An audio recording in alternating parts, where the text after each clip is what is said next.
Mark, I can't even think about how many years ago it must have been that we did our TV show when I had Sportsman's Journal, and you and I were up there catching all those great jacks. Yeah, that was so fun. Yeah, I think John Glorio put us together at that time. I think he did, and I think he fished with Captain Greg Gentile up there on the North Fork, fishing and doing this. I think we did snook and jacks over there. Right. I just remember we were waiting on a tide on the river, right? Yeah. And the tide started bucking against each other, and we got out there. I think we went and had a hamburger. Then you went and showed me the magic. Oh, my God, what great fun that was. That was so fun. I love those fish. People cuss at jacks, and they'll be the best fish in the world until they see it. And then it's like, oh, it's just a jack. You're like, wait a minute, a second ago was the best fish you ever had on, I know. It's an underrated fish. Totally.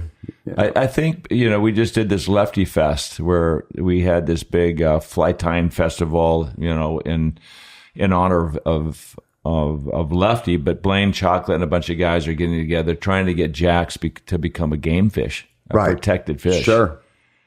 Yeah, that would be good. I know I'd like to see croaker become a game fish. State record croaker comes from the St. Lucie River over where I live, 6 3/4 pounds.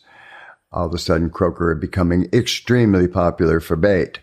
And in Texas, they've been trying to make it a game fish because the shrimpers make more money selling baby croaker than they do catching shrimp. Oh, interesting. And all of a sudden, every guide throws a croaker instead of throwing artificials or anything else. And they put a huge, dent in the croaker population. When I was young in Texas, we'd catch big croaker. You can't buy a big croaker there anymore. Very interesting. And so, to me, it creates an imbalance. And croaker is a fish that the normal person could catch and eat. And it's a very good eating fish. So, to me, it's like that should be a game fish. Yeah. So wasn't that the preferred bait to catch snook? Oh, it's a very much preferred bait to catch. Well, way before it was a preferred bait to catch snook, pigfish was the first bait. What's a pigfish? A pigfish looks kind of like a pinfish, only it's softer. Okay. And that was the preferred bait by all the commercial guys. And then in Texas, though, the croaker fishery started years ago. And I know a lot of people, that are good fishermen that would like to see them go away because the guide can go out and he'll have a whole bunch of croaker and, he'll cast for the customer. He'll be using a circle hook. He'll set the hook. He'll hand the customer the rod and go, good job, and right. And it's like, okay, well, that's one phase of fishing, but, I think that, protect a fishery that can produce a good food fish for the average human being and grow, and you can still use them, but you don't need to kill them all in a net. Yeah. And, and so that's, one of my concerns of my observation of concerns that I have. One is like with Florida, I had a 6-pack license for a while. I was a captain, and none of those people ever got counted as fishing the state of Florida.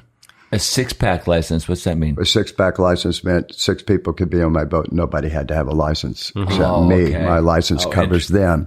And we have millions of people that fish in this state that are not counted because they don't have to buy a license. If I go to Louisiana, I spend $7 to get a day license, but I'm counted, and the feds match that money, and it's all for Wallop Row, which is habitat restoration. So, the guides, by not showing their people, we're losing, you're not showing any economic strength. Those people came here and they spent money at restaurants, they spent money at hotels, and they spent money to go fish. And they're not counted. And so what strength does that give our fish, our guides and that sort of thing, and our strength? If you showed suddenly that we're worth billions of dollars, then they say, hey, wait a minute, we'll pay attention to these guys. Interesting. So, very interesting. Yeah, I was, a couple points, I see that just, we need to fix that. Yeah. And that's the problem with the bycatch with people that are shrimping and dragging nets. Oh, yeah. Bycatches are scary, especially in the estuary system. And, and that's when I was young. I drug a net in an estuary system in Galveston Bay. And your bycatch, sometimes you get lucky and it'd be mostly shrimp, but most of the time your bycatch was 60+% of your catch. And so I don't know how many baby flounder I might have killed, and baby sea trout I might have killed, and baby redfish I might have killed, and baby croaker I might have killed. So you say you were dragging a net? Yeah. We just pulled like an 18-foot net for the most part, just in the bay. And is that like a cast net type of? No. You're dragging a trawl net with doors, and it's got spreaders, and you drag it. So you did that as a guide? No, I did that as a kid. My dad had a shrimp boat, and so when he wasn't, he shrimp part time, and we did too. So we'd go down to the coast and drag a shrimp net off of his boat with his nets. Yeah, well, it was kind of our boat. We split it. Yeah, very interesting. Yeah, it was fun. My mom worked at a doctor's office, and so when I was young, I could call them up and say, hey, I've got 35 pounds of shrimp, and they'd buy them all. So I'd sell them in between retail and wholesale price, and they'd get shrimp that were caught that day. It was a win-win deal. Very cool. How old were you then? 16. Yeah. Yeah. Mark, bring that Yeti. Put it right here if you don't mind. Oh, that sure. big Yeti. Yeah. Thank you, sir. What makes a croaker such a great bait? They say, number one, it eats eggs. And so it's a competition. They don't want them to eat their eggs. Secondly, it's a relatively soft fish. It's easy to digest. And, croaker make a croaking noise, and it's easy for them to find. Right. And so just a number of reasons. And they're prolific. My friend Rick Rouse there in Jacksonville, he says, I can drop a sabiki rig off my dock and catch 3 every drop. No kidding. Yeah. Wow. So depending on where you are and that sort of thing. And most of those guys, everything that's being sold in the state, I do believe are all hook and line caught. They're catching them in the surf. Mm-hmm. Oh, interesting. Yeah. It is pretty interesting. So when you first started fishing, what were you fishing for?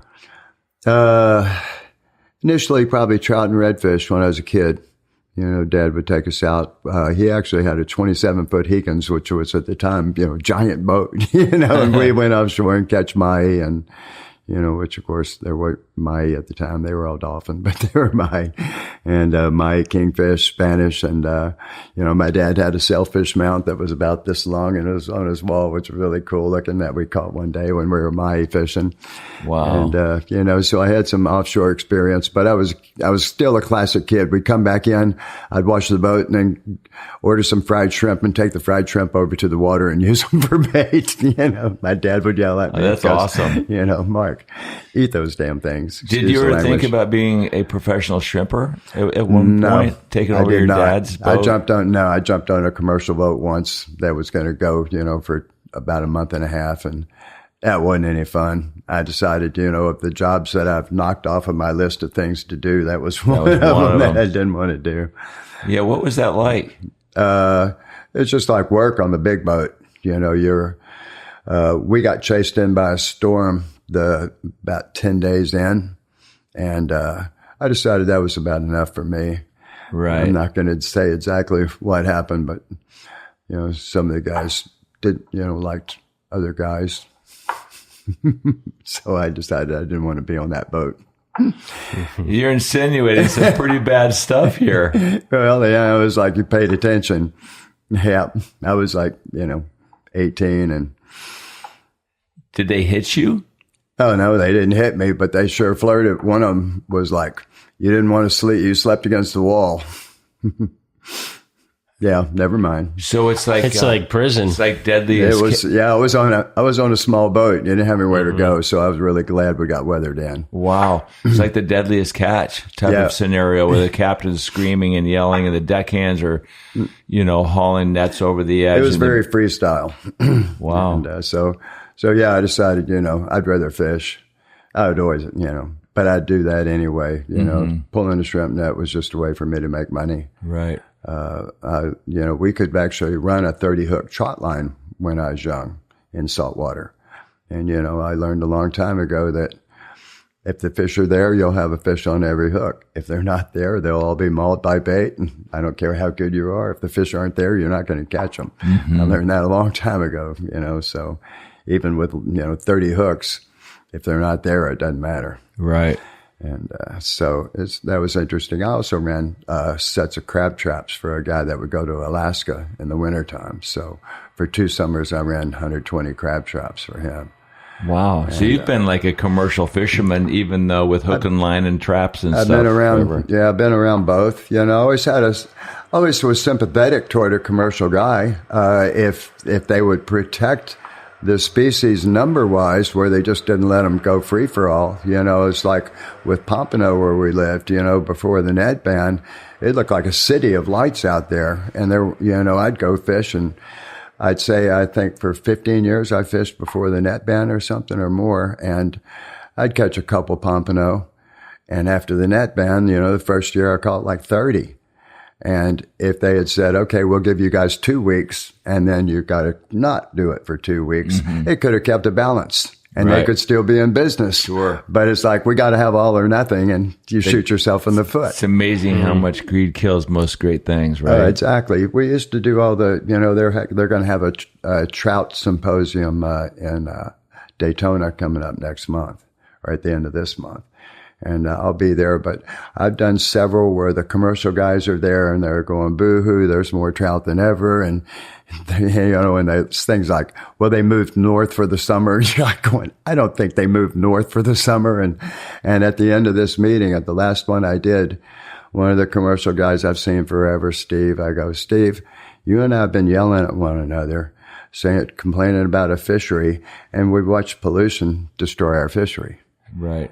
You know, we have to work together, whining about little things when behind us, you know, we saw our whole fishery go away and all that grass go away. Right.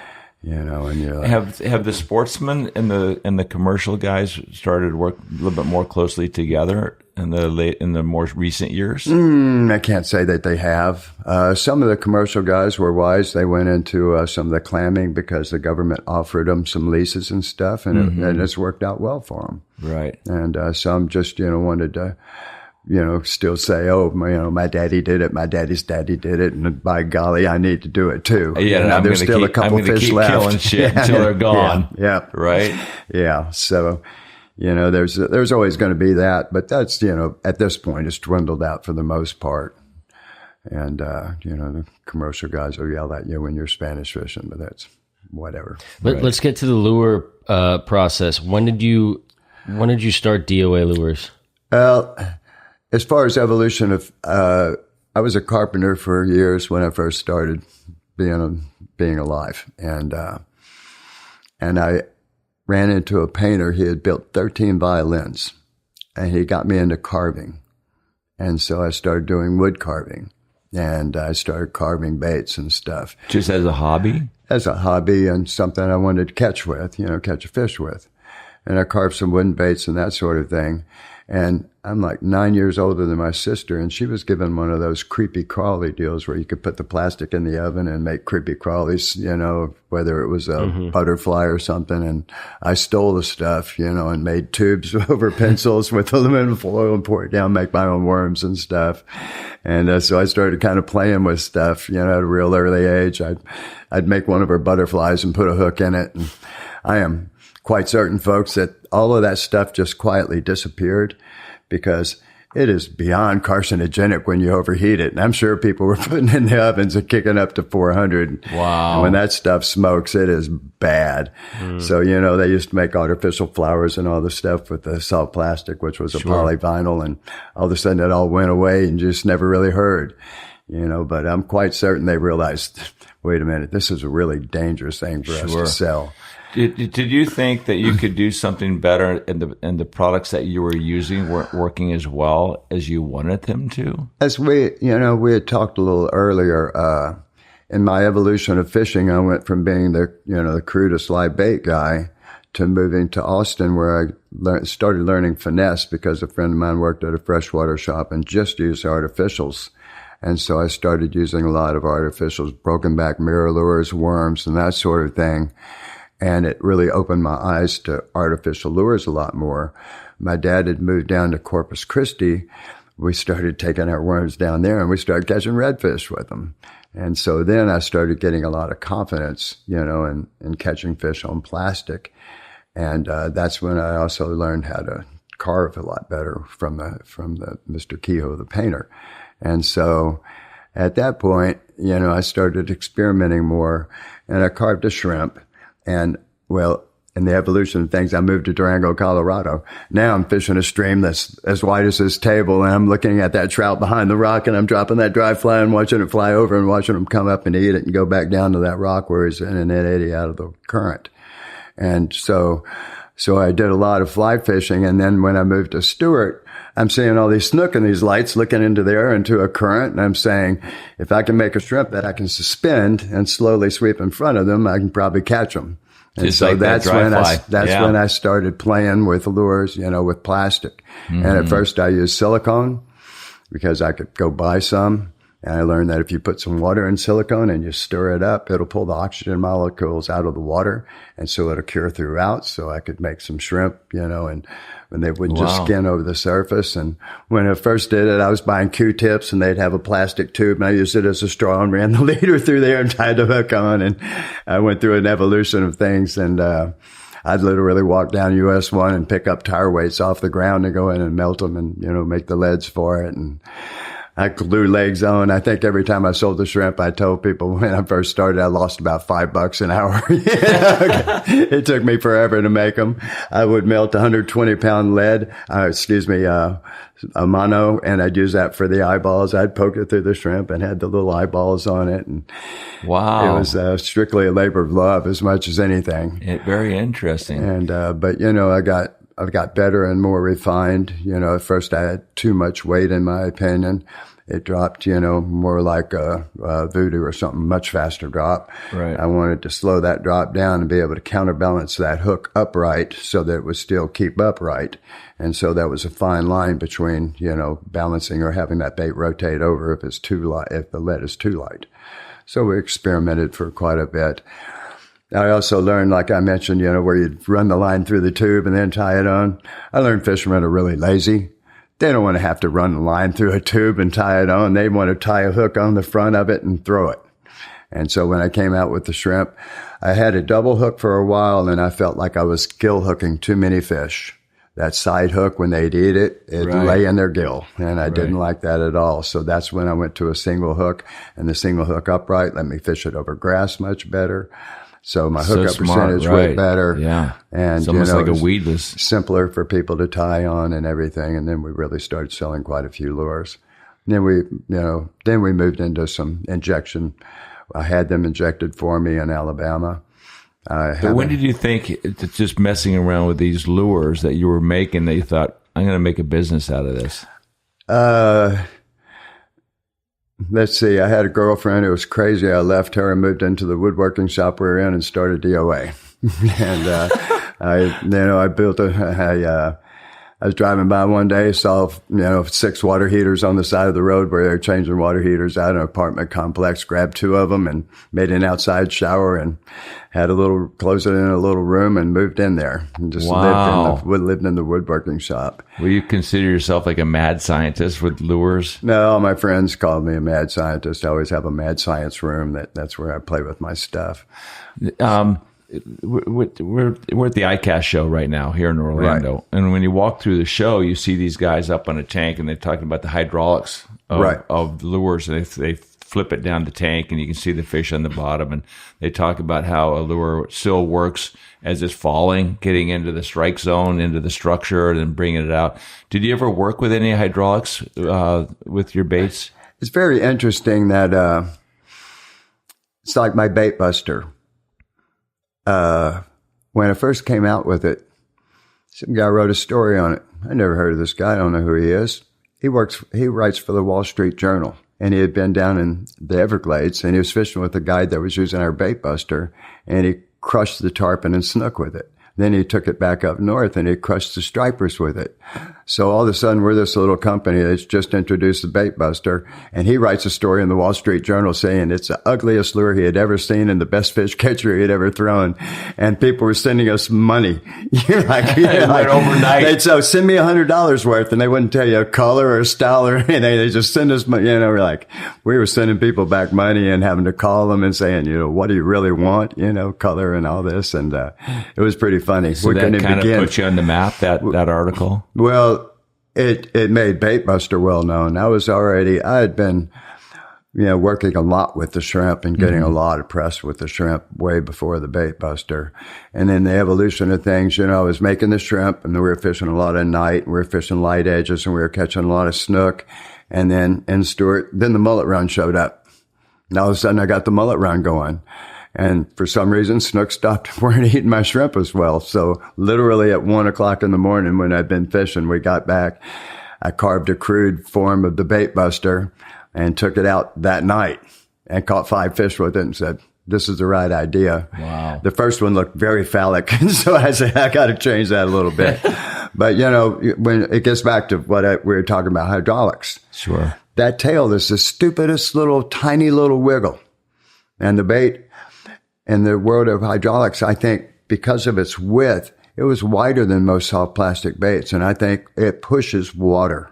It doesn't have to really have any wiggle action, but it's still pushing water. Right. I am a huge believer, and you touched on lateral line. Mm-hmm. So fish feel that. No, if you're going into a wind with the boat, those fish know you're moving because they're going to feel that pressure. Right. And if you're going into a current and you're pushing against the current, I go float with the current, make no noise, As much as I love to wade fish, if you get out of your boat and you've been out of it for 2 or 3 hours, when you're walking back to your boat, you're almost annoyed how noisy it is, even it's a real high-dollar quiet boat, because you can truly hear whatever slap hits that boat. Exactly right. And people have no clue, they'll be making noise or they'll not think they're making noise, but in reality, they're scaring that fish. Right. So let me ask you, in fly fishing, we're starting to see more flies that are undulating. Right. Whether they're built on a chain or right. have some sort of a joint. You see a lot of plugs have joints. Right. What's more important, that kind of undulation movement or pushing water? Or can you actually detect the difference and know what's better? Or do you just make both? I think in many ways, I think you make both. Number one, jerkbait has very little resistance in the water. It's tapered to a point of a jig head. It's all flash. It's all presentation. That's not much. I don't think it's much of a pulse as much as it is an attractor. And I think they're striking on it. If I'm fishing my shrimp, I may be fishing it slower than death, and it's doing absolutely nothing. The current's just sweeping it the way I want it to be. And into their faces. That's what a shrimp is really going to do. Right. And typically, a lot of folks, it'll get close and they want it to go right into their face. Well, typically a shrimp is not going to swim into the mouth of a snook. Right. And so when it starts getting close, that's when I start easing it away. So I'll get them to start to pay attention and go toward it. Do you bump that shrimp or you just slide it away? If I'm waiting, I tend to give it a light twitch and keep it moving. But I've been humbled by some fishermen with my own product that are just doing nothing with it and fishing it very slowly, but just kind of tempting them and keeping it away, or throwing it 3 or 4 times and work it right in front of them and kind of get them worked up and then let it sweep back down toward them where they're a little more aggressive on it. I've noticed that shrimp is really deadly in flamingo when we go red fishing, because sometimes we're fishing in 10 inches of water. Exactly. And that shrimp is so light. Right. And will just kind of slowly sink and sit above the turtle grass. And I was fishing we were fishing a tournament down there one time. And I was fishing with Rufus Wakeman and another buddy of mine, Paul. And we were fishing some thick cover grass. And there were redfish in it thick, and we were throwing the shrimp and it would snag instantly. And we kept experimenting. Okay, let's make a different weed guard. And had some number 3 leader wire. And he took that, cut up about that long, bend it in half where it makes a 180, and then just bend a little 90 on that, and stick the 2 points right into the nose of the shrimp, and it loops right under the hook and makes a perfect weed guard. And like with the number 3 wire, it's very flexible. So it still flexes real easy on a strike, but it sheds the weeds, and we won the tournament because we put on that wire. And then the bait buster, I would say the bait buster is the first soft plastic we threw at Tarpon after throwing plugs with 2 treble hooks. Because with the plugs with 2 treble hooks, I would say 80% of the time you're just jumping them off on the first or second jump. Yeah. And then we started throwing that bait buster, and man, now we're now we're catching fish because you have that one single hook coming up the back. It doesn't have enough weight where they can throw it easily. I recently went to the Arapaima farm that's down below Arcadia, and I caught a 150-pound Arapaima. And I caught it on the bait buster, and they love using the bait buster because they don't throw the hook, just like the guys on the West Coast love the bait buster because the tarpon don't throw the hook. But also, too, with that one hook, you have all that pressure going into one point, and you can get through that bone. Spot. Yeah. And the bottom line is, it's basically like a troll right type of jig head inside that bait. Anytime you've got line entry on the top, right on top of your weight, when you jerk, it's going to rotate that hook up, which allows that hookup to be really good and strong, as opposed to something like with my shrimp. I can fish tarpon with my shrimp, and I may have 1 out of 5 hookups. Speaking of tarpon, this is another thing I'm anal on. So many people, I'll grab the hook and it'll slide over my fingernail all day long. And I'm going, you're not going to catch a tarpon with that hook. I've always got a hook sharpener on board. I always check everybody's hook and make sure it is beyond sharp. To me, that is... Dean Butler said that on a podcast last night. I haven't lost very many fish with a sharp hook. Yeah, exactly. Right? Exactly. So what happens if the tarpon, let's just say where we fish, like sometimes we fish Miami, Fort Lauderdale, and the tarpon might be 10 feet, 15 feet down below us. Right. And that we throw that shrimp, it's not going to really sink down to that strike zone. It's going to be a little higher. So in that scenario, what would you throw if... I've got... A lot of times I'm going to try to...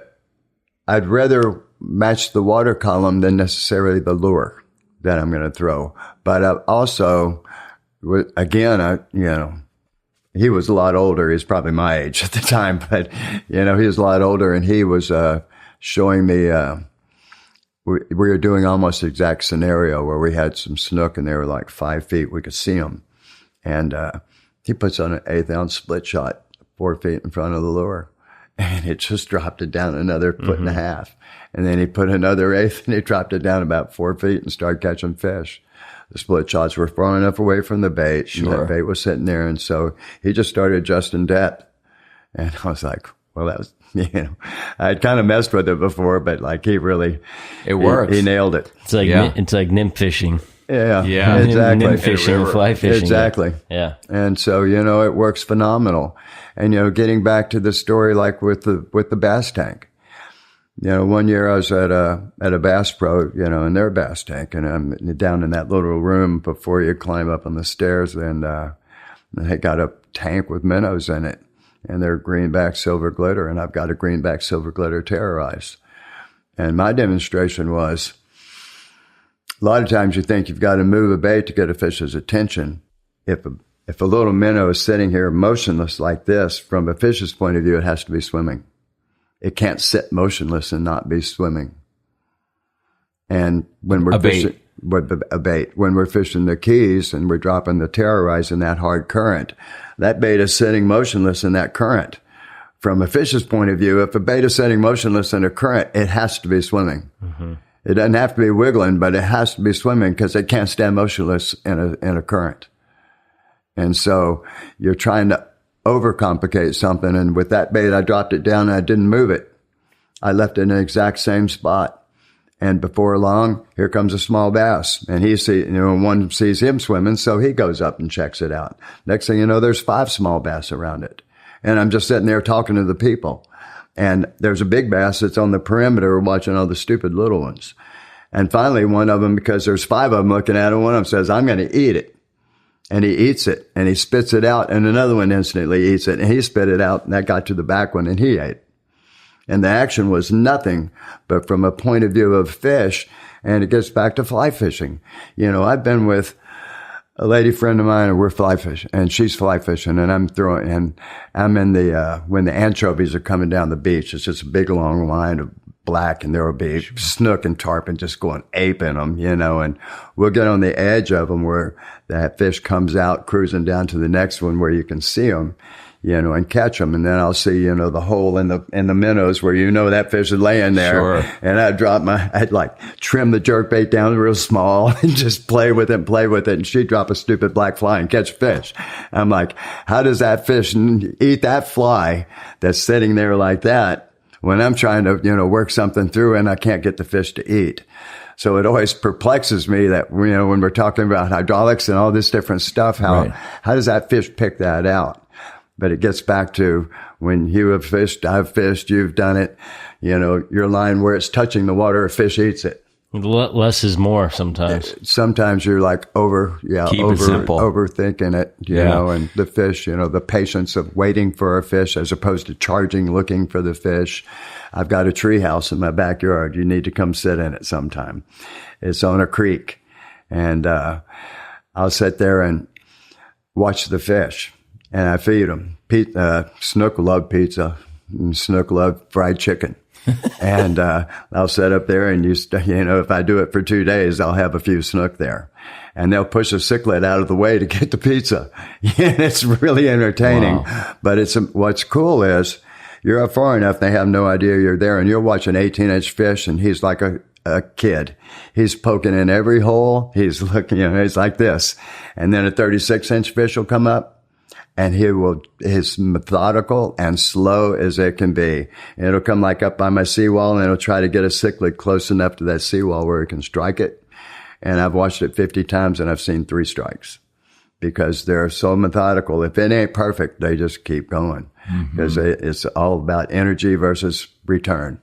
Have you ever targeted real big snook?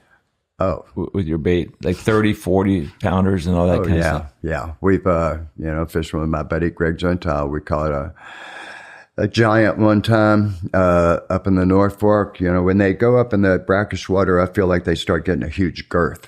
Mm-hmm. And, is that because they're not swimming so hard against current and stuff? They're laying under a dock and they're eating a mullet every week and they're going to sleep. Mm-hmm. And we call them heart attack fish. We've caught 2 that died of a heart attack on the first run.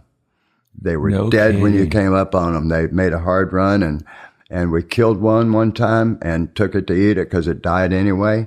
This was like 25 years ago, and it was the worst tasting fish. It was chewy, and it had like a layer of like the clear ham stuff in between every layer of flesh. Really? It was huge. Just because he was old? We laugh, it was bad heart, no aerobic exercise, and he sits around all day, and all of a sudden you hook him, and it's like, crap, I got to go somewhere, and he like dies. High cholesterol from all the pizza and chicken you feed. Exactly. The couch fish. Yeah. Too much mercury. Who knows? I think a lot of people around your area where you live have always been kind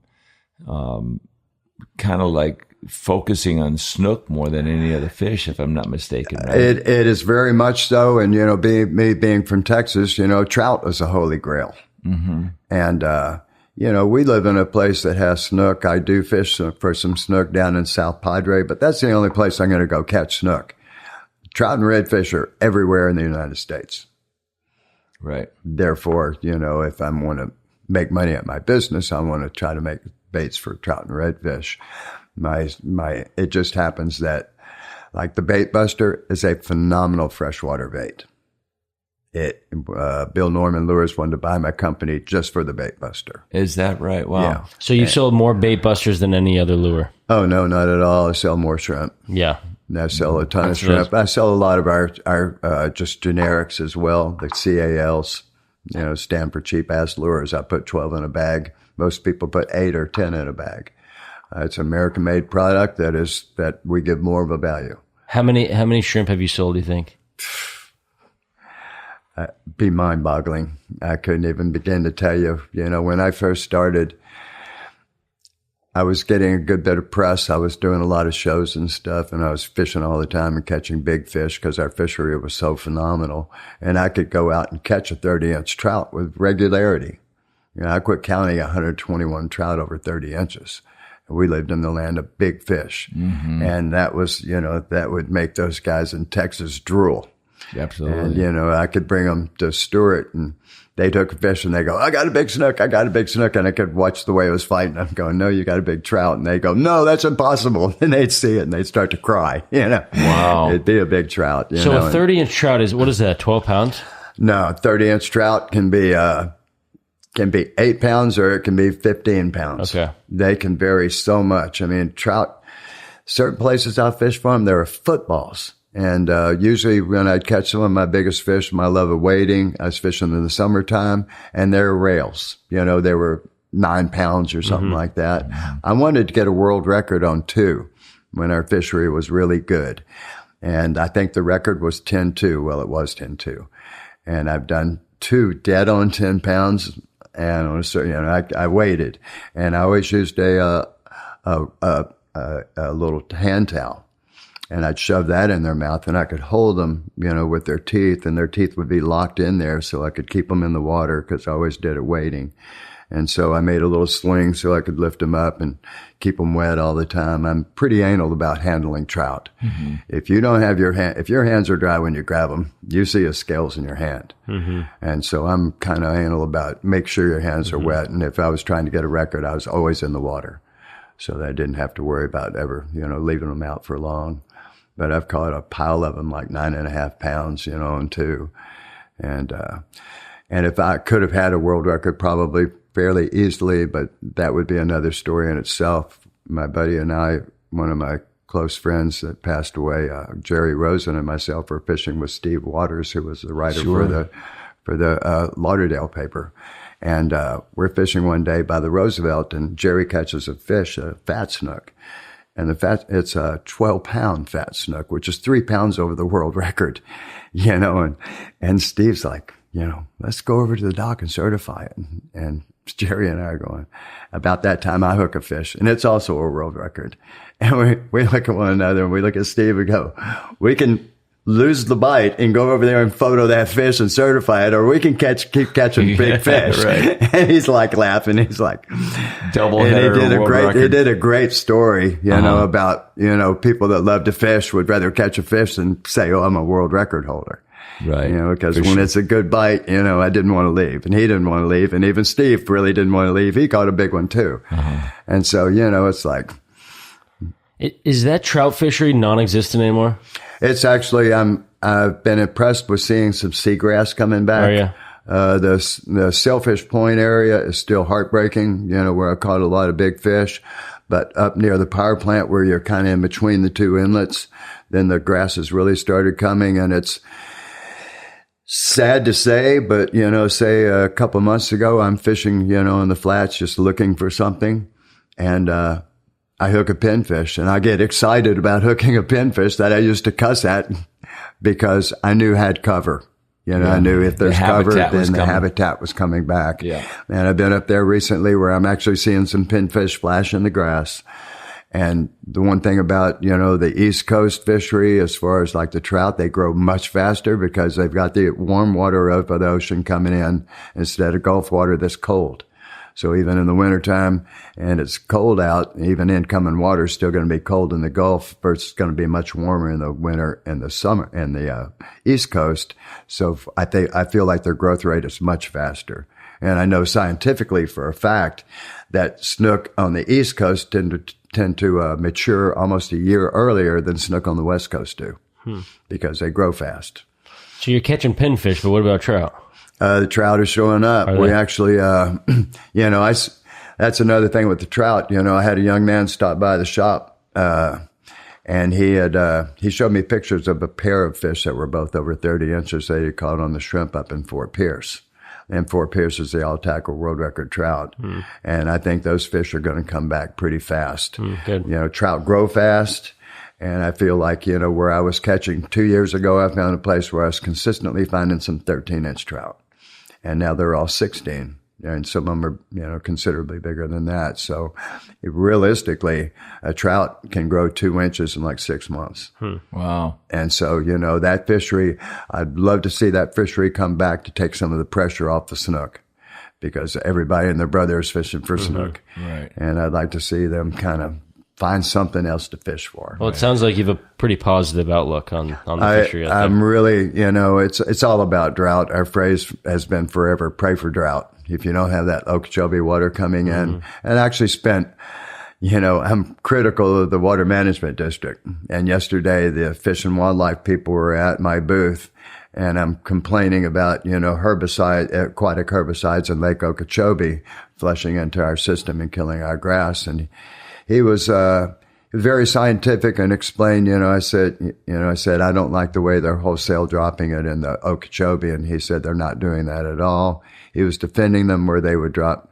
He says some of the fishermen say they see them dump it there, and then they see them dump it there, then they see them dump it there. But he said, really, they're doing a very small sprig of spray. And so he was defending it pretty well, and they blame it on lack of clarity as well. The grass died. And it certainly got, some validity to it.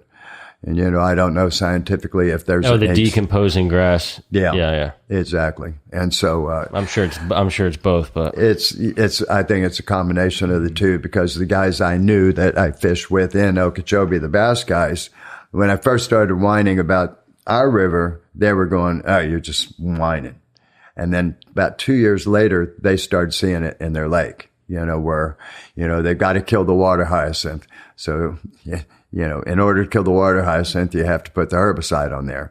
The hyacinth goes over and covers the other grass, and so it kills it too. Mm-hmm. And so you end up just being a toxic mess in there.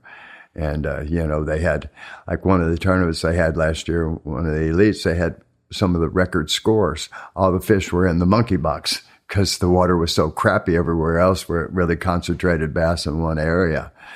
And so, they're aware that it creates issues as well.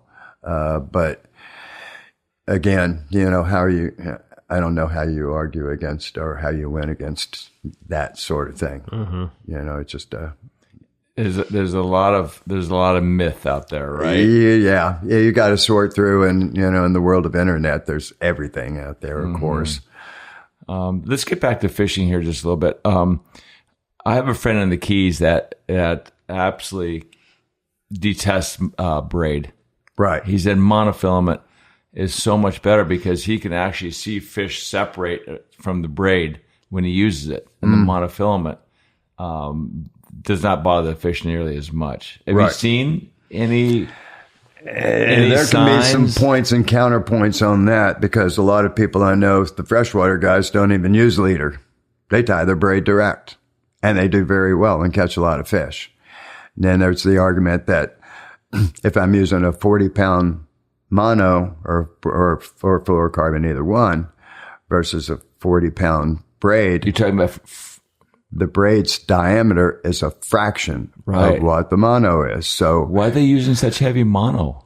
40-pound mono? If I'm fishing big snook where I'm fishing, we hooked a 340-inch snook under a dock the other day. You need something. You need some power. I got to have something to pull back. Right. It's one thing if I'm waiting on the flats. I'm happy to throw 30 all day long and not ever worry about it, or even 20. You're not around structure. But if I'm around structure, I've got to up the game. I got to pull them out. And we've, fortunately, I've had so much experience in catching them over there that, we were out one night a long time ago, and there's a pile of snook, and they're just around one piling, and you hook 4 in a row and they all break you off. You start going, well, that didn't work. And we learned that they will swim right back to where they were if you open your bail. And they'll get right back in line feeding with that lure hanging in their mouth. And then you can pull them and get them out of there. Wow. We have pulled a lot of giant snook out of some places where they do, just like the grouper, where they'll say they come out of their hole. Mm-hmm. They will almost swim back exactly the way they went in.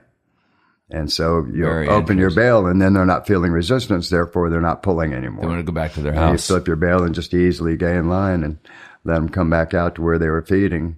And then we used to be you get one guy on the trolling motor, one guy on the stern, and you say, okay, now, and you turn the trolling motor on high, and he'd walk to the front of the boat and try to steer him to keep that fish from being able to turn his head for about 15 feet. So you can get him away from that dock enough to really be able to have a chance of keeping them from going back in there. So you haven't seen much of a difference in the bite, whether you're using mono or braid? I'm almost always using braid at this point. Casting distance. Do you have a little bite tippet of mono? Always. Yeah. I always have. fluorocarbon, And sometimes I'll use the FG where I want to build up, put on some 15 that I can get onto my spool a little bit, where I can give that extra stretch. We had mentioned, I feel like if I've got a real short leader to braid, I have no stretch. When that fish eats, I can miss fish because I feel like it doesn't stick them well. It doesn't give them a chance to inhale it enough. And I feel like with that little bit of give, when we started adding at least 8 or 10 feet to our leader, catching the tarpon and the keys under the bridges, we were throwing a lot of hooks. When we started getting the longer leader, it became very successful. Oh, interesting. Just that fraction of extra give. Yeah. Stuck them much cleaner. It hook them in the button really consistently. Yeah, you're talking about stretch. So when you're fishing, IGFA compliant, and fly fishing, you get 15 inches of your class tippet. Right. It's got to be at least 15 inches. Correct. So a lot of the old timers used to kind of like get it exact to 15 inches. Right.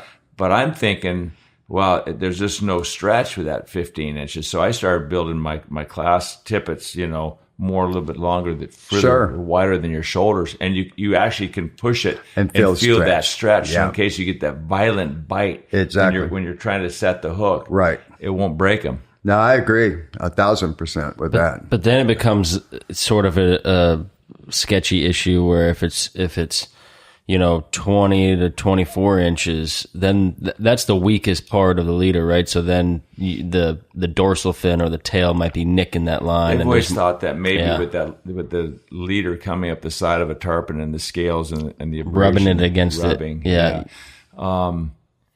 And one of the things that I noticed, I was lucky enough because when Tom Evans caught a world record, a 194 on 12-pound test, right. The 180 he caught on 12-pound test over-tested. So that fish did not count, right? Yeah. And he was really upset. I would imagine. And it's just like the Mason, they were kind of known to not be really consistent with their leaders, right? Right. Or with their monofilament. So when he caught the 194, he said, do me a favor, go videotape them at the IGFA breaking the tippet. So in order to assess whether or not that tippet's going to break where it needs to break, they break it 5 times and take the average break, right? Gotcha. So what they did, they broke the tippet, and on the 5th break, it broke at like 8.5 pounds.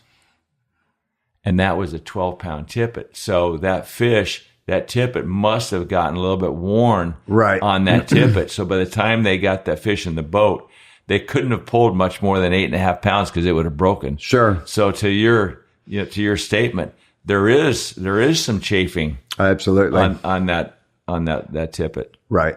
Oh, definitely. And when I'm seeing that line, I'm going, oh, that line's not where it's supposed to be on that fish. It always gives you I want to talk to you about the no live bait needed?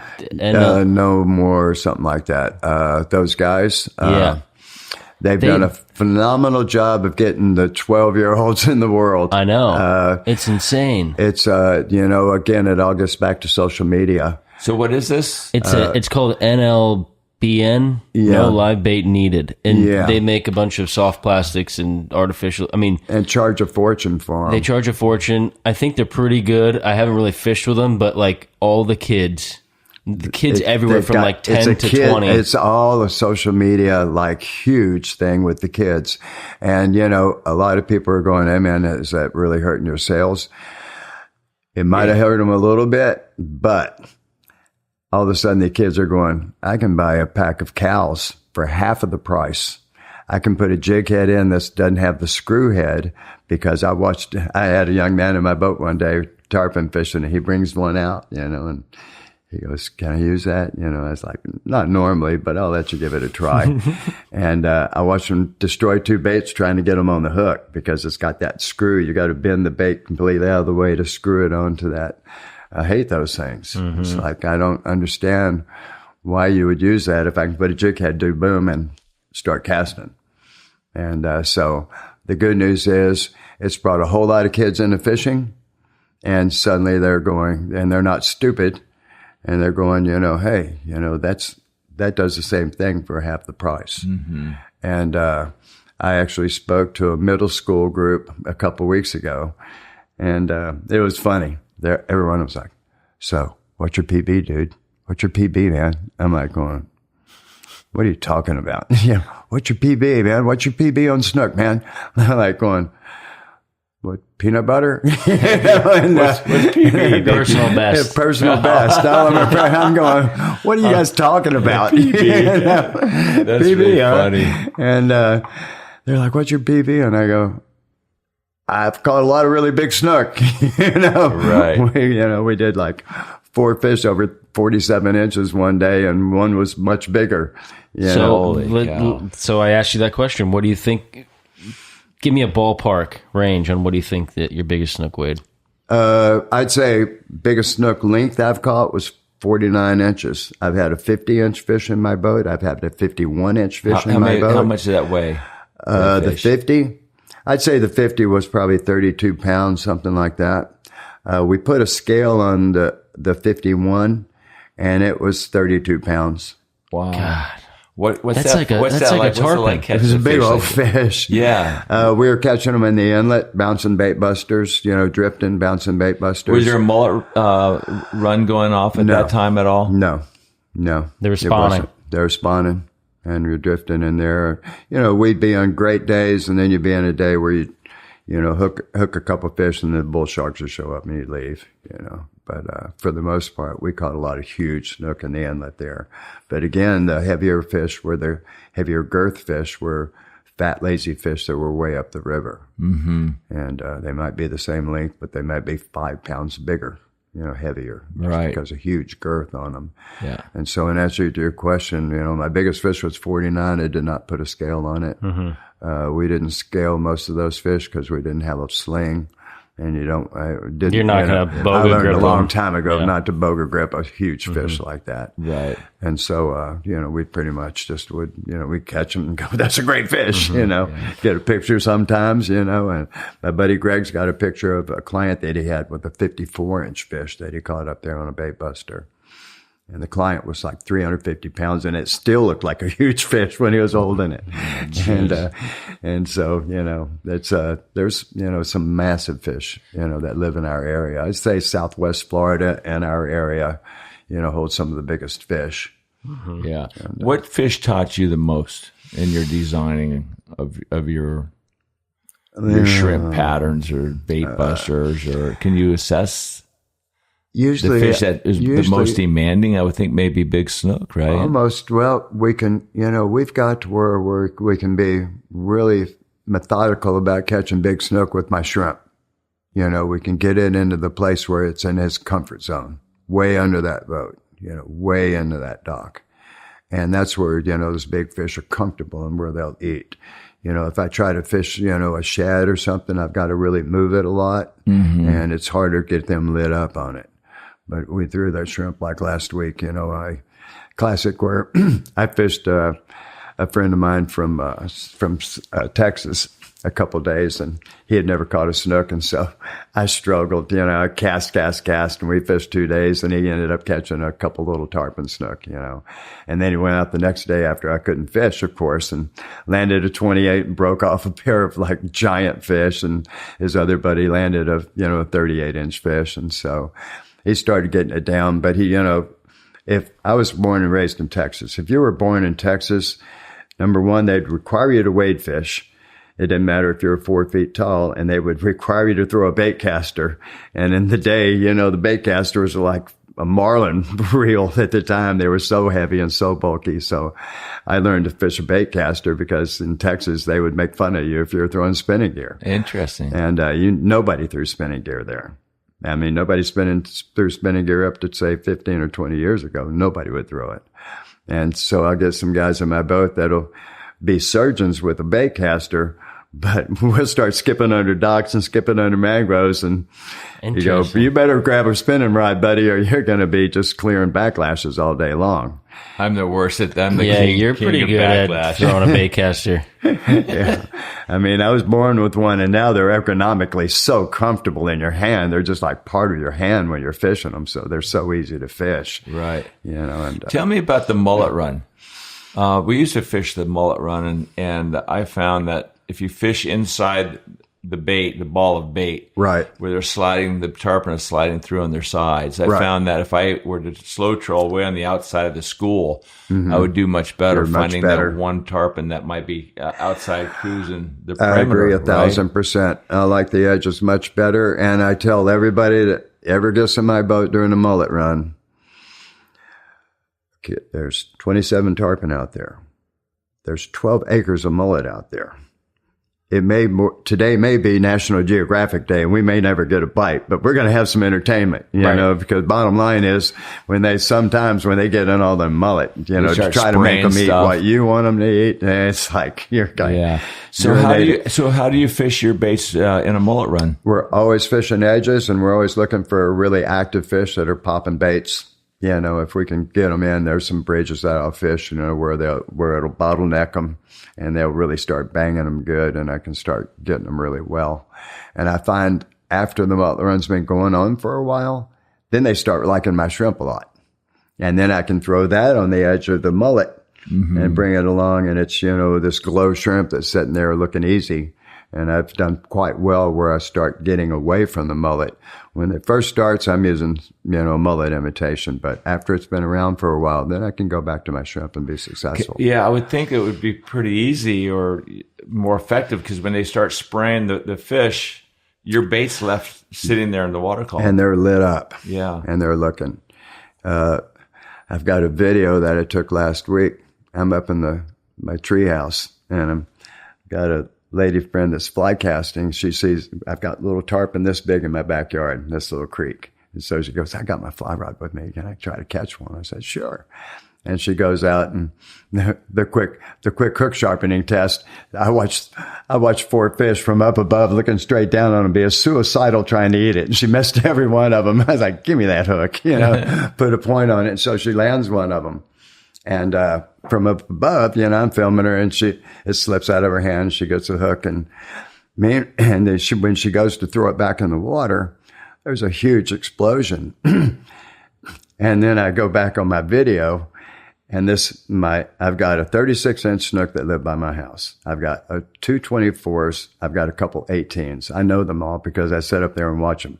Mm-hmm. And so you get to know your whole little ecosystem there. And this 136-inch snook, when he felt all that action from that fight, he had come up and his nose was against the seawall looking. And so she blew it out. But, you know, I went backwards on the thing, and I was like, oh, sure, there's that big yellow fin coming right up to the thing, you know. So, you know, I'm kind of, as far as development of other things, I'd like to make something really big that I'd pull from the middle and go with that pulse that we talk about with lateral line, where you've got something big and it's wounded. You know, I can't tell you how many times we had a 20-inch trout on the Indian River, and here comes a 30-inch trout trying to eat it. You know, it was not uncommon at all. Right. And I think sometimes when you get create that big thing that's going to attract those big fish, it will light them up. I mean, when we were, Rufus Wakeman and I went to Brazil and fished the Amazon River for big peacock bass. Right. So there they have those big wood choppers with propellers, right? Yeah. And you throw that up against the shoreline and start ripping that, and the propeller and the spray is enormous. Right. And those big peacock bass come up and smash that. It lights them up. Have you ever tried propellers in any way with any of your baits? Does it make sense? I've got some friends of mine that have put the prop in front of the bait buster. I've got a lot of friends that do that rig them with spinners, right? You know, put on spinning gear or spinners, and I've seen them really successful on really successful on reds. Not so much trout, you know, okay with trout, but you know, very effective for reds. And you know, I fish with some hardcore guys we go to Hopedale and fish down there, and you know, my buddies and their 40-year-old sons get up real early and me and my 70-year-old buddy get up when we get up, and we still catch plenty of fish, but we're all fishing ponds and stuff. So most of that can be quiet fishing. You don't need to make a bunch of noise. Right. But then, my buddy's got a rattle trap that he'll throw in the mud water, and or like a night. It can be very successful.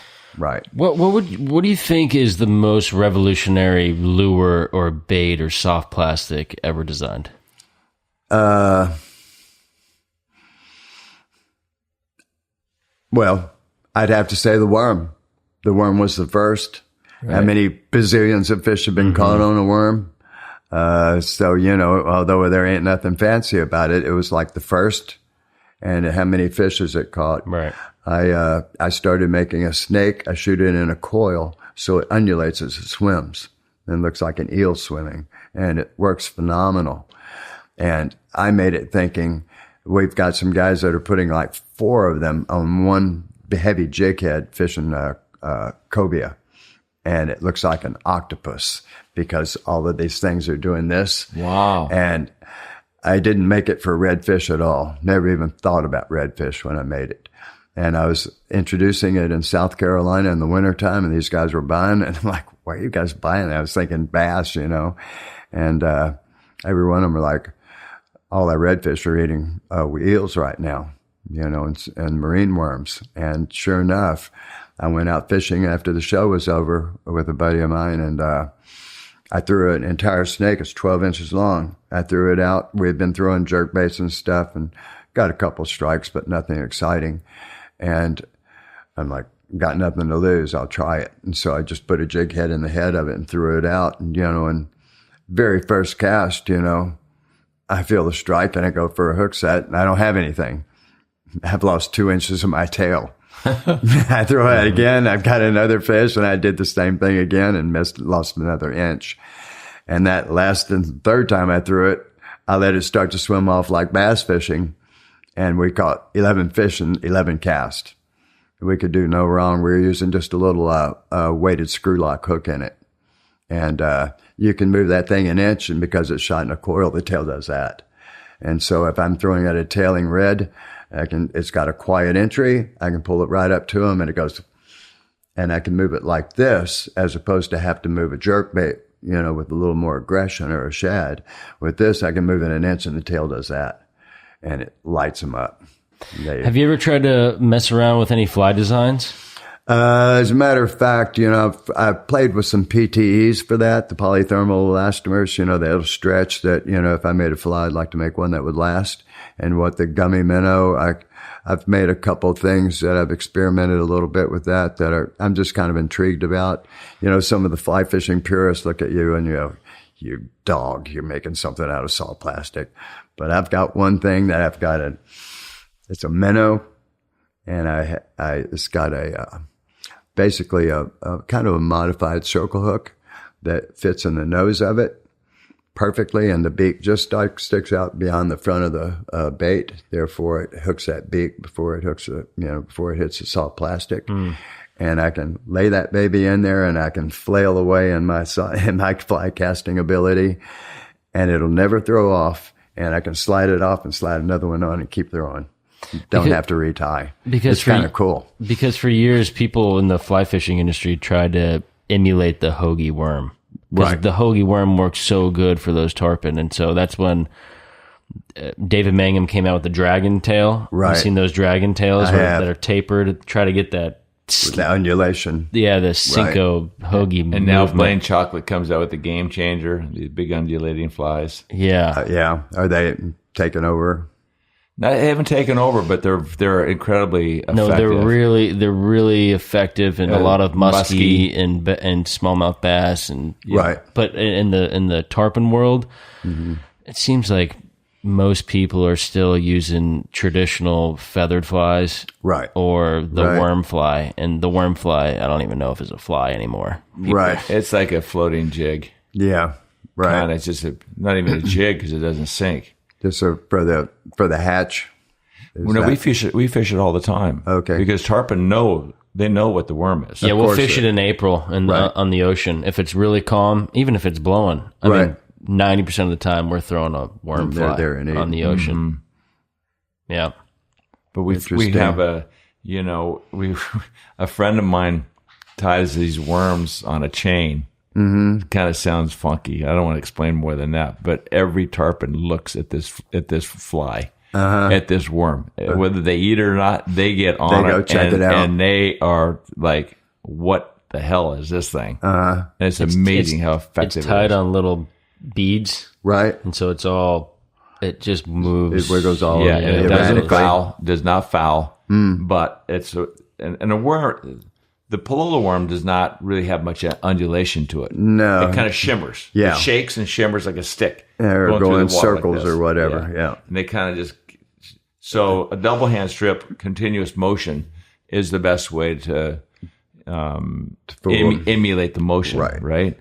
And this chain, I don't think it really does a lot of undulation because the movement we're imparting is very smooth and kind of quick strokes, but smooth. Right. But for some reason. How fast does it sink? It's probably staying fairly close on top, because we're moving it. Well, it sinks a little bit. I'd say if you wait a little bit. Is it like a metal bead or plastic? Yeah, I think it's metal. If you wait like 2 seconds, I bet it'll sink 1.5 feet. Okay. Already. Yeah. Gotcha. So it's actually a fairly good bait because if you're moving it, you can keep it up. Yeah. Yeah. So you can cover the water column pretty well with it. Right. Got it.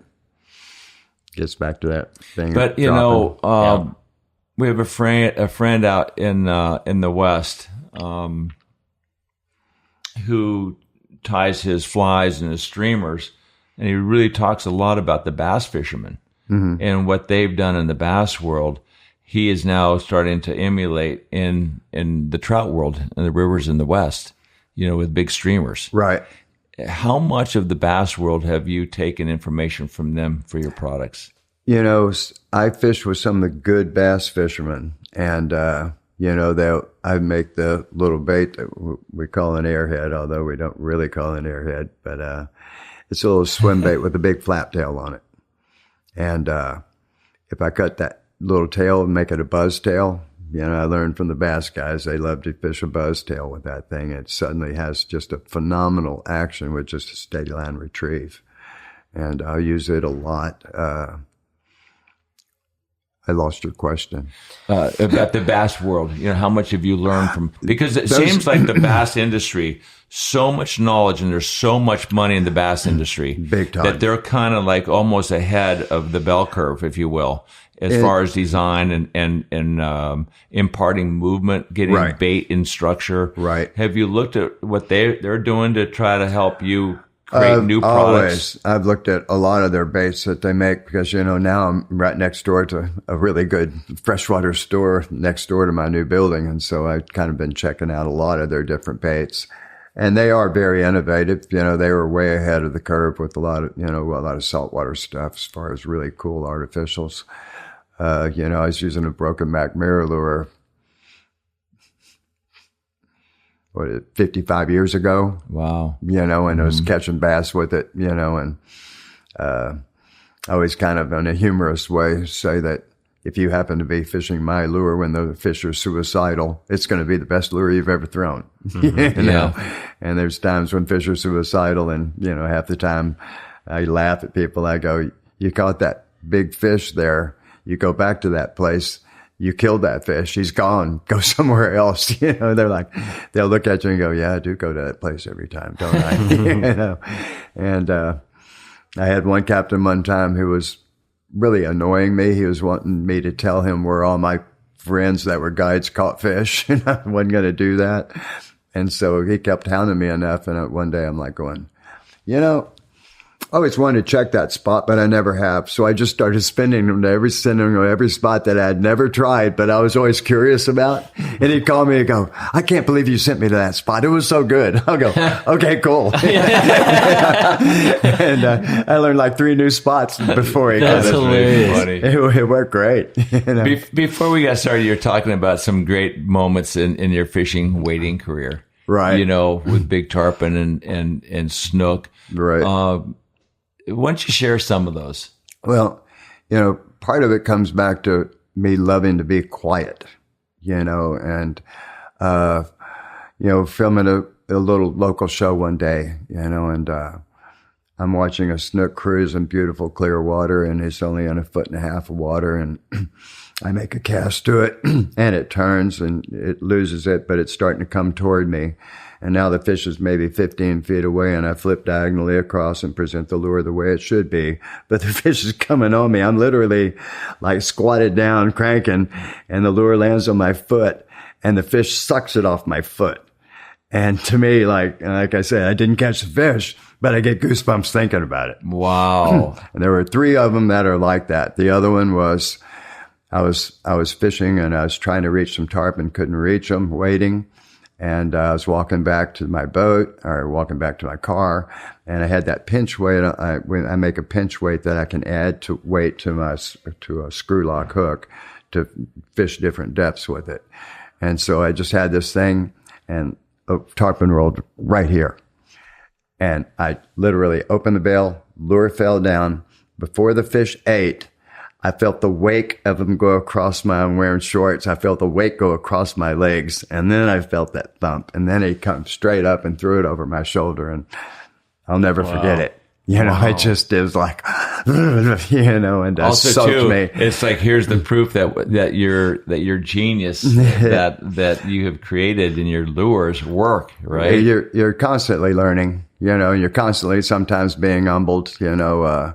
My other third story is like my wife and kids is springtime, and we're on the boat, and they're going around snorkeling and swimming, and I didn't have a rod with me. And I go walking out on the flat, and I see a fish that's, you know, a 25 plus pound female laying in a hole.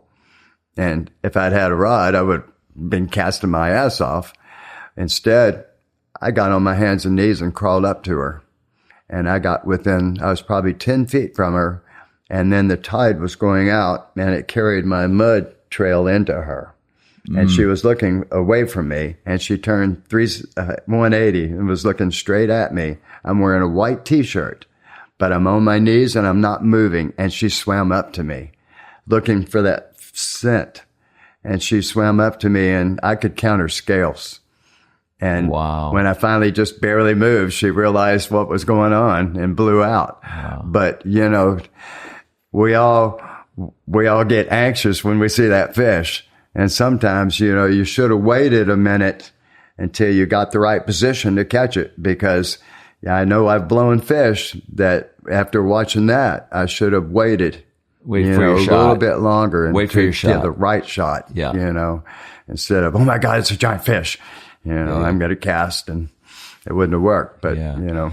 What is there one thing that you're trying to figure out, but you can't, as far as improving a bait of some kind? I'm not going to say I can't. I've got some things I want to work on that I can make work, like a croaker that's going to croak. Some stuff like that I'm very interested in. I think about doing some a couple metal type of blades that when I jerk it, it makes a real loud clacking sound. But yet still imitating croaker. Imitating a shrimp. But it'd make a sharp snap. Clicking. Exactly. Yeah. But it'd be something I could just put a hood over, where, you know, it still, when it folds, it would be hydrodynamic enough where it would go through grass, where you could snap it, and it just automatically open itself back up with a little spring. But it'd be light enough where it would snap. Wow. And I've always got little things, you know. I've got some things like with our little top water, the weedless top water. I worked on it. I'd work on it, and I'd put it down and get pissed and go to work on something else. And I'd be working on something else, and I go, well, I could use that closed cell foam in that might do that job. So then I'd go back to it, you know, I'd go back and forth, and I made it long. It had a beautiful walk, but my hookup percentage was terrible because I wanted a single weedless hook in it. So I shortened it down until they could still suck it in well, and yet be able to walk it. So it's always just kind of tweak, and then sometimes I just get away and put it down and walk away and come back. And then I've got that one bait with the big flap tail I was referring to. When I was first prototyping it, I had it as a floater, and I got some crushing great strikes with it. And so I'll eventually make it a little bigger bodied bait, rounder bodied bait, so I can get the flotation in I want, so I can actually make it that way. but everything just is evolving all the time with me, you know, and I'll have something I carved out of wood and it'll end up being so butchered you can't even recognize what it was to begin with. I have a feeling you almost like being the inventor as much, if not more, than the fisherman. Designing, well, I love both, you know, and that's what's the best thing about my business, although, you know, we had mentioned, you know, before the podcast, work is work, you know, whatever business it is. You know, if I start complaining to one of my best friends, he looks at me and goes, Mark, that's too far from the fish. He goes, why'd you start your business? Because you love to fish. Right. So quick, you know, don't worry about that work stuff. Just go out and do what you love to do. So, you know, the fishing drives the inventing. Sure. You know, you see a need, you know, and you go out and you go, okay, I need to make something for this or that or the other. And then I've got another young man I've met, and he designs 3D printers. And so he can design anything. And he recently told me that he can build molds for me now that I can shoot my hot plastic in. So suddenly I can, you know, I've got a crab that looks more like a crab than a crab does. It is perfect. And yet, for me to make it, there's still a limited number of sales that I'm going to have with that bait. Right. But if I can make it where I only have, you know, where I can make 5 molds, you know, and do some shots with them, then I can offer them without having to spend $12,000 on a mold that I'm really not going to turn enough product out of to make money on. So it's going to give me opportunities to make baits a different way. Sure. Because of 3D printing is going to change the world, in my opinion, a lot. Because I think I can make 10 machines that'll automatically drop the bait out instead of one machine that shoots 20 every 2 minutes, or, you know, 20 to 60, depending on the lure, as opposed to having 10 machines that I can buy every part out of Granger and be able to shoot single cavity molds on a rotating system where I shoot it and then go to the next one. So then I don't have to heat up massive amounts of plastic. I heat up a small amount of plastic to get in that. And it doesn't stay heated long, therefore it stays much clearer. Right. Oh, and so, you know, I'm always, you know, my brain does invent, you know, I could show you pictures of, okay, this is the one I invented for cutting the lures off with a sprue, you know, and they all fall off. You go, okay, that was cool. You know, I bet you have a lot of sleepless nights. I think about stuff. Yeah. Yeah. Yeah. But it's fun. You know, usually it's kind of cool. Yeah. You know. Well, listen, thank you for sharing your story. I mean, we could talk for days. Yeah, I for sure. Already. But let me tell you, Mark, when we shot that TV show together and I saw those big jacks in your house, right. It really lit up an interest in my fishing life. Like these guys, these big jacks in that situation was one of the most exciting things I'd ever seen. I had I'm not going to mention names. I had another gentleman that had a little TV show. And I'd fished him one day with our plastic, and we had a decent day. But I knew he was going to do a fly trip the next day, wanting to catch big snook, big jacks on fly. And so I'm not a bait and switch guy. I never have. I don't believe in it at all. But in certain cases with fly, you know, I was like, if you need a bait and switch. Why not? So I went there the next day, you know, and I was over by their boat, you know, and I said, you know, I went with a real heavy rod with one of our swimming mullet, and I hooked like a first fish, like 15 pounds, thump him, and I had it on heavy enough gear where I kicked his ass and got him into the boat so he'd be green. I get them over there. They come over. I grabbed the fly on him and pop it in his mouth, and I popped it in his mouth and pulled to set it, and the knot failed. And I kind of I looked at my buddy, I was like, who tied this knot? And I thought it was the host, but it turned out it was his captain who kind of was offended by it. And I'm like going, I don't know what to tell you, but, you know, it failed, you know. And so by the time they got everything together, that fish was tired. And I said, don't go far. Stay closer to the boat. Yeah.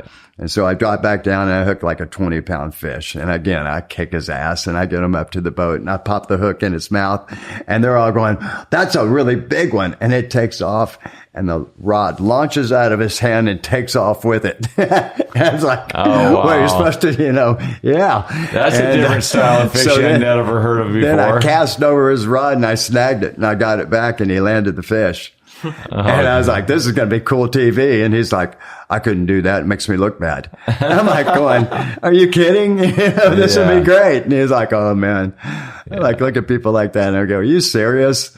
It's fun. You drop the ego. Stuff happens. Yeah. It's like weird. Thank you. Thank you for allowing us to come over here and interrupt your iCast show. It was great to see you. Yeah, for sure. It really was. At some point you go, God, I don't know if I'm ever going to see that guy again. I know. So I know. Again, thank you so much. It's great to hang with you and hear your great story. It's more than equal. Thank you, buddy. Mark, thank you so much. Always. Really Thank you, appreciate Mark. it. I truly enjoyed it. Hopefully we can do something again, maybe on the water. Maybe go fishing, absolutely. And the water. All right, pal. What I saw is West Side Story. What I saw is just a